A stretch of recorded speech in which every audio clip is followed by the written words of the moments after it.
যারা বলতেছেন যে ভাই আমার পেজটি আমি কিভাবে বড় করতে পারি বা কিভাবে আমি লাইক ফলোয়ার বা আমি এগুলো গেম করতে পারি, সে আমি আমি আমার মত থেকে আমি আপনাদের মাঝে বলতে চাই যে আপনারা যারা ফেসবুকে মানে সিরিয়াসলি ভাবে কাজ করতে আসছেন তাদেরকে আমি বলবো আপনারা প্রথমত হচ্ছে নিয়মিত আপনারা একটি মানে 2টা করে বা 3টা করে আপনারা কন্টেন্ট বা পোস্ট করে যাবেন।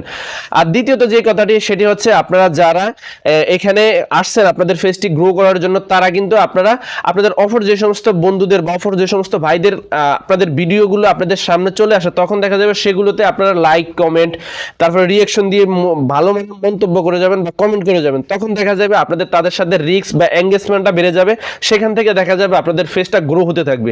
আর ফেসবুক অ্যালগরিদম কিন্তু এটার উপরে খুবই প্রাধান্য দিচ্ছে। আপনি যখন অন্য একজন ভাইয়ের একটি পোস্টে লাইক কমেন্ট করবেন তখন দেখা যাবে সেটা তার উপকার না, আপনারই কিন্তু উপকার হচ্ছে।